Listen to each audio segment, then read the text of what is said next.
Ką tik mygtuko paspaudimu nurodė, kad meldėsi čia pateikta malda ir nori tuo keliu eiti toliau. Sveikinu, teisingas pasirinkimas. Tačiau gal tau kyla klausimai? Gal nežinai, kokius žingsnius žengti toliau?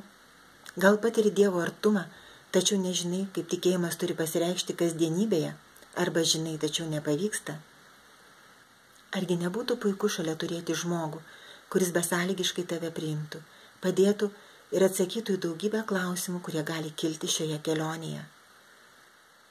Užpildyk šalia esančią anketą ir pradėsi bendrauti su savanoriu krikščionimi.